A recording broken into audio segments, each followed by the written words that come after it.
The following presentation was made possible by the Alltech Media Group, a Southern California multimedia company providing exponential branding and marketing services to all their clients. The Alltech Media Group understands the value of the 3W strategy, providing their clients proven, trackable results. Let us make it easy for you to grow your business. Visit alltechmedia.com.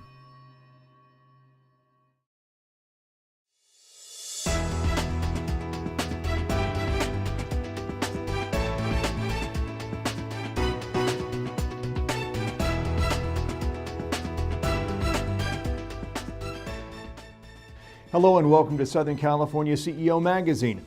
I'm Jeff Allen. Economic growth is on the upswing in Southern California's Inland Empire, and at Riverside County State of the County event in Palm Springs, we had the chance to catch up with a number of key participants for their insider perspectives. Among them, State Assemblyman Eric Linder talks about what's being done in Sacramento to bring jobs back to the inland area. Hasan Ikhrata, Executive Director of the Southern California Association of Governments, explains how all the pieces are coming together for a new economic resurgence in Riverside County. We also speak with Lisa Brandel, Managing Director of the Riverside Economic Development Agency, about the work her office is doing to lure Hollywood's film industry back to the region. In addition, we'll get updates from each of the Riverside County's 5 supervisors on the key projects in their respective areas and why they're optimistic about the area's economic turnaround. This is Jeff Allen, and I'm with Supervisor Jeff Stone from District 3 here, Riverside County. Riverside County State of the County address, an event here in Palm Springs. And Mr. Stone, it's been quite a year so far, and this is really a special event to kind of get up to speed on what's going on in the county and in your district in particular. Tell us a little bit, give us kind of your assessment so far as we head into the fourth quarter of 2013. Well, thank you. I'm delighted to be here speaking with you in beautiful Palm Springs, where we're having the State of the County address. And today you're going to hear from each of the 5 supervisors on a video as to the progress that's been being made in the past year. And I think this is a great year for Riverside County. I think we're emerging from this horrible economic recession that we've been plagued with for the past 5 or 6 years. We're seeing our sales tax numbers up, our assessed values or our property values for our residents are growing up, which is a good thing for the county because that's where most of our revenue comes from, property taxes. Yesterday we had a landmark decision by the Board of Supervisors to give preliminary approval, if you will, to the new wine country expansion plans. And that's in my district where we have a thriving wine country, 35 existing wineries. We're going to triple that to 105 at build out. It's going back to the Planning Commission and back to the board in the first weekend in December. And so unemployment numbers are coming down. So the indicators are that Riverside County is going to emerge from this recession stronger than we've ever been. And we've also embarked on other business-friendly ordinances. We have a film ordinance that Supervisor Binoy and I co-authored, and we've passed it. We're passing it on to the cities so that we can bring Hollywood back to California instead of going to Canada and overseas and taking all those millions of dollars they pack up in their suitcases and shower on local communities such as hardware stores, gasoline stations, hotels. So the board is very united, and jobs are one of the most important things to us. We've kept our fees down to keep people coming here and doing our best to provide business opportunities in a state that doesn't help us a whole lot with being business friendly, but we're overcoming that as much as we can and trying to keep the jobs here and attract new jobs. We go to the International Conference Shopping Centers every year, and we've gotten wonderful dividends from that. So I think that 2014 is going to be even a better year than 2013, and the County of Riverside is stable financially. We've got $140 million in our reserves, and we're building our reserves even next year as we continue down the road to future prosperity for all of our residents and our businesses. We're speaking with John Binoy, Supervisor District 4, Riverside County. And Supervisor Binoy, this is obviously a very important event. It's an important event to you.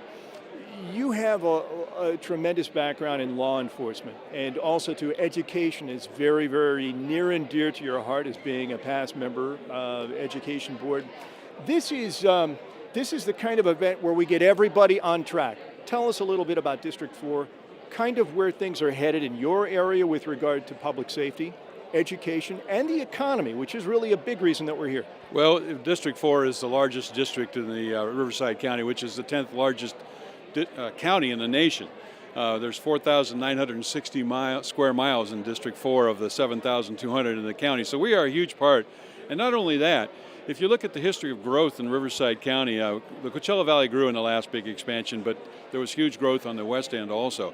Next time around, there's not much room left on the west. The growth is going to be centered in the eastern part of Riverside County, and we anticipate going from 2.4 to 4 million people over the next 20, 25 years. So you're going to see a lot of activity here. And in the area of public safety, we have just broken ground on a 1,250 bed expansion of the East County Detention Facility in downtown Indio.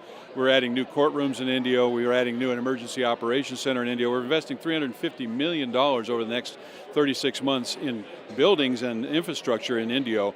It's a big commitment from the County of Riverside. It'll help us countywide in our overcrowding in our jails, and it's a big commitment to public safety, which is obviously the board's first priority. In education, the board has taken a very strong position at all levels, but particularly we focused in the recent past on assisting the University of California in developing a medical school. It's critically necessary for our part of the state, not alone Riverside County, but the Inland Empire, where our doctor ratios have been extremely low on a national level. In some parts of my district, 7,000 to 8,000 people per doctor. There are parts of the third world that are better supplied. But we know that if we get this medical school stood up and operating, 60-70% of residents generally stay where they finish their residency. We expect this is going to be a big game changer over the next 20 years in what's available. And also in the Coachella Valley, the partnership between our Cal State San Bernardino campus and our local community colleges and our three independent school districts couldn't be closer. And we're working our way and just did open our first full 4-year start to finish availability at Cal State San Bernardino, but the connection between the community colleges and the grade schools and career pathways has been huge. So we in the county are very excited to participate wherever we can in helping those efforts. Let's talk a little bit about the economy. Why should people come in, employers come in to do business in your area specifically where there is so much growth potential? Well, I think we have great value available here. We have some of the best land values. We have a ready, available, well-trained workforce in the eastern Coachella Valley. And these things are factors that people looking to do small manufacturing, other types of industry are going to obviously come to. We will have 300 additional jobs that come out of the construction in downtown Indio. That's an extra $40 million in payroll that'll be paid to people who are working in downtown Indio within the next 2 years, 3 years. So there's going to be a synergy, and when you have that many people relocating here or gainfully employed here, there's many abundant opportunities for other service businesses, others to come to town and be a part of that growth. So I think if you look at Riverside County objectively and try and figure out where the place to be in the next 20 years, you got to take a serious look at eastern Coachella Valley. I'm with Kevin Jeffries. He's First District Supervisor, Riverside County. Mr. Jeffries, it's nice to have you here. Oh, I'm glad to be here. This is, you consider yourself the new kid on the block, and I guess you are the new kid on the block. What's it been like for you being able to sit on the board for these last few months and kind of just see how things work and get kind of an assessment of how the economic situation is here in the county? Well, I'm honored to be on the Board of Supervisors. I did 6 years in the state legislature, and that was quite a challenge. I'm coming into Riverside County kind of with an ambitious goal to make Riverside County even more job and business friendly. And, you know, like any bureaucracy, you bump into challenges. We're very fortunate to have a very professional staff that wants to make a difference, so we're chipping away at it.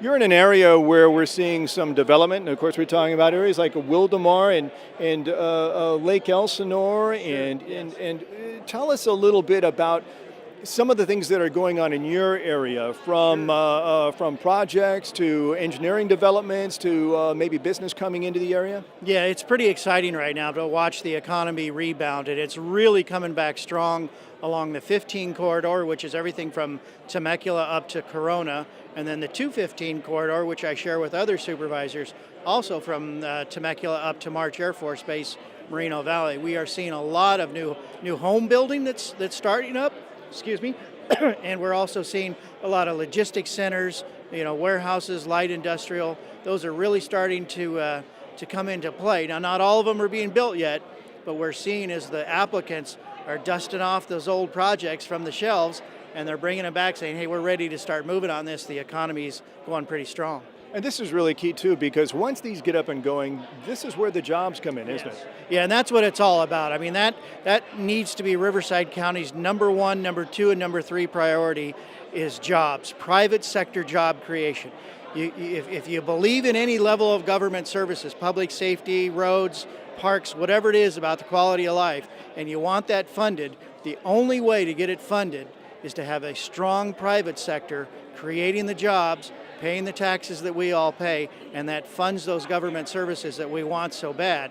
We have to do it by supporting the private sector. Speaking with District 2 Supervisor John Tavoloni, Supervisor Tavoloni, it's so nice to have you with us. This is an important event, and this is kind of allows everybody a chance to get an assessment, a fair review and assessment of the economic news and developments here in Riverside County. Tell us a little bit about District 2.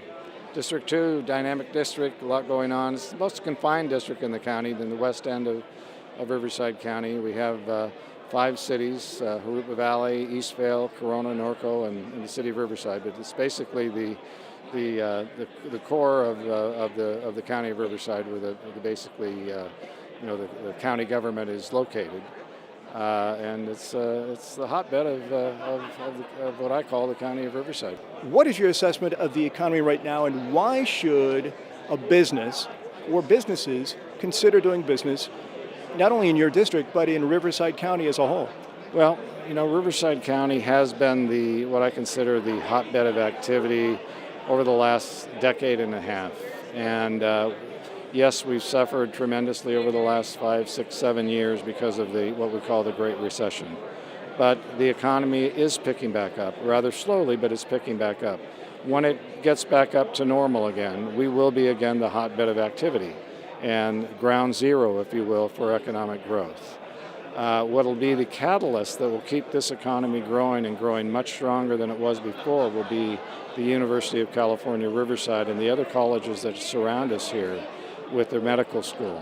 The medical school is going to be along with it providing for R&D, research and development, research, technology, medical devices, and so on, that will be just taking this area and making it not the Silicon Valley, but similar to what the Silicon Valley is in terms of medical devices and medical research in the future for Riverside County and the region. I'm speaking with Supervisor Marion Ashley, and he's of the 5th District in Riverside County. And Supervisor Ashley, it's so good to see you here at the event today. A lot going on in your area, District 5. Let's talk about some of the exciting developments that you have there and some of the exciting projects that are starting to come to fruition for those folks who live there and for those outside who might want to take advantage. Well, we're doing quite well in the 5th District of Riverside County. And we have some wonderful highway projects. We're widening the 215 from Scott Road all the way 12 miles down to Nuevo Road in Paris. And right after that, we're going to go another lane, another HOV lane right into Riverside. The Marina Valley Interchange is being widened with flyovers. That'll be ready soon. We got the Van Buren Interchange that'll be done in a few months. And that's going to help, of course, the Riverside National Cemetery, but also open up all those businesses there at March. We have an aviation terminal coming at March Joint Powers Authority. We got 3 new businesses, including Cisco, the UC, University of California Audit Division moving in, high-paying jobs, and 1 other significant business as well. You go on down the road, we just got through widening the Ramon Expressway, and then on top of that, we now have the Paris Valley Line, the extension of Metrolink from downtown Riverside to North Paris, or right between where Paris and Menifee meet. That'll take 4,350 people off the highways and make it possible for people who have mobility problems to go further to get jobs. So it's a social justice program as well. On that, we have the Paris Valley Aquatic Center. It's the Paris Menifee Valley Aquatic Center. That's 70% complete, and it will open for business on Memorial Day. And we have the Olympic-sized swimming pool that'll be serving all the high schools. They do not have pools. And we have 3 comprehensive high schools and several charter schools that'll be using that, and they'll be able to have water polo and swimming programs that they don't have now. So we're really excited about that. And then over in the Cabazon area, right now we're expanding the Desert Hills premium stores. by 50% expansion, new parking structures and new stores. It's going to expand their sales by 100%. They're claiming 100%. We'll be happy with 75%. The Craig discount stores right next door are also going to double their capacity within a year. And then, of course, the Morongo Band and Mission Indians, they have their resort casino that's thriving, doing really well. And then recently we expanded the Civic Center using some of the local monies that we had available. And we built a new child care center, a library, and expanded the park, put in a skateboard park and an office for the Cabazon County Water District. So we have a tremendous amount of programs going on in the 5th District, and that's just a partial list. We're talking with Lisa Brandel of the Riverside County Economic Development Agency, Managing Director of the Riverside Economic Development Agency. This is really an important event, but you're in a really key position because you have some exciting things on your plate, and one of those things is bringing Hollywood back to the Inland Empire. And a lot of people don't understand what an instrumental role the Inland Empire has played in movies in the past. There's been a bit of a lull. What's going on now? Why is this such an exciting development? Yesterday, our Board of Supervisors passed an ordinance revision for our filming and permit process, and our Board of Supervisors wants to bring filming back to Riverside County. So what we've done is we've created a new streamlining process for permitting. We've created a new office called the County of Riverside Economic Entertainment Liaison Offices, CREAL. And so I am heading up that office and working with our Board of Supervisors to generate contacts, to work with our cities, to catalog sites, to bring filming back to Riverside County. Because in the city of Toronto, for example, it's a $1 billion impact to their economy, and we want to tap into that. Riverside County is less than 50 miles away from Hollywood, and we want to let Hollywood know the door is open, please do business here. Where do you see your efforts kind of going to bring other business, other key industries into Riverside County? What Riverside County is working hard is creating the export market for all of our homegrown Riverside businesses. There is an untapped global market and economy out there. We have trade agreements with the nations of Japan and Croatia. We're working on other agreements with other nations. We receive visits from the Ambassador of Kenya, the Consul General of the Philippines, all for the effort of increasing business for our businesses in Riverside County to export to those countries.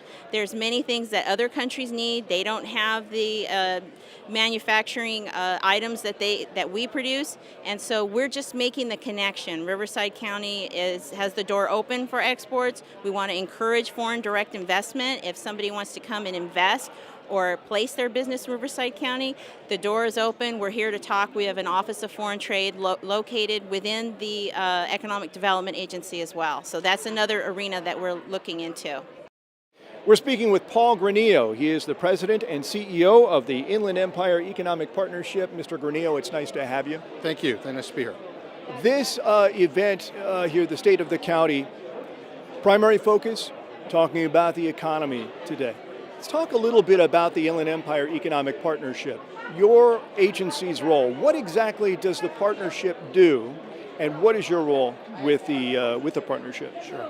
I'm proud to be the CEO of the Inland Empire Economic Partnership, which is a group of public and private organizations, so business along with the county governments, city governments, that are coming together in order to better the business, climate, and quality of life of the Inland Empire, the region that is encompassed in San Bernardino and Riverside counties. What would you have to say to those folks who are either waiting on the sidelines, or those people, maybe new entrepreneurs or small business owners who are looking to expand? What would you have to say to them right now about prospects for economic growth and getting more involved in growing your business here in the Inland Empire? There are absolutely wonderful opportunities for businesses small and large in Riverside and San Bernardino counties. Riverside County on its own in the next 25, 30 years is going to grow to be the second largest county in the state, next to Los Angeles. Great opportunities for business to locate here, for people to come and live in what is a really wonderful place, so close to the ocean, to the mountains, to the desert. I'm standing here with Eric Linder. He's a state assemblyman, 60th district here in Riverside County. And Mr. Linderman, thanks so much for taking a moment. We appreciate it. Oh, thank you very much for inviting me.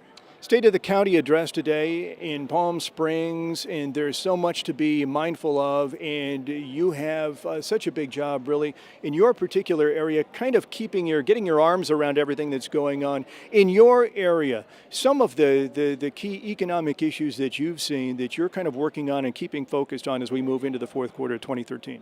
Well, I think the biggest thing we can do in the state legislature is to stop the government from over-regulating businesses. I mean, I live in a district that's been hit by the economy. It's been rocked by the economy.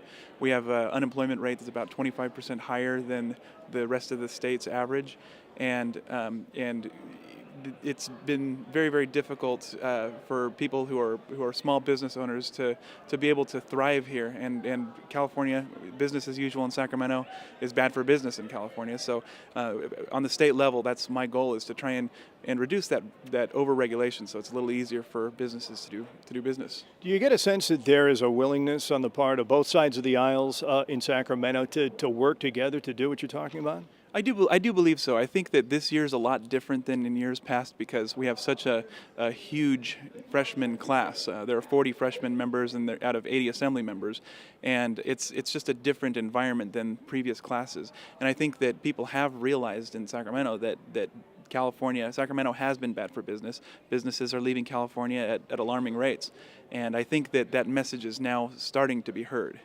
I'm speaking with Hasan Ikhrata. He is the executive director of the SoCal Association of Governments here.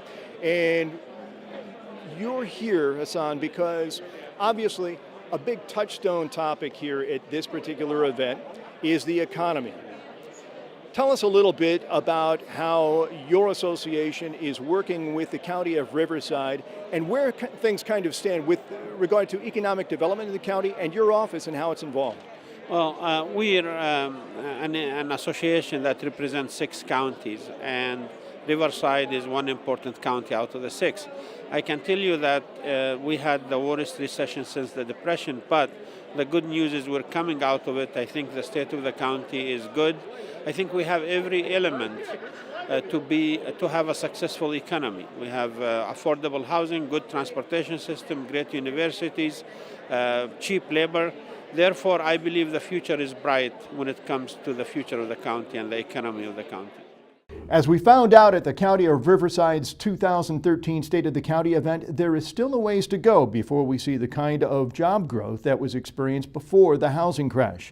While there is still much work to be done, however, the overall assessment of the economy and the progress of job growth is favorable. The county will continue to work diligently with each of its cities, as well as various economic development partners and state officials in Sacramento to attract new business and jobs to the area. I'm Jeff Allen. Thank you for watching, and please join us again soon for another edition of Southern California CEO Magazine.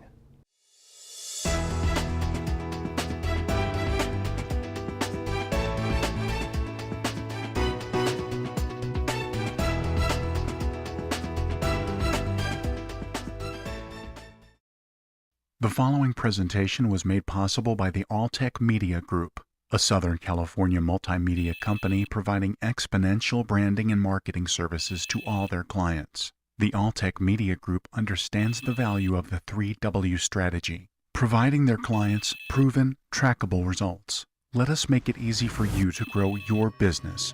Visit alltechmedia.com.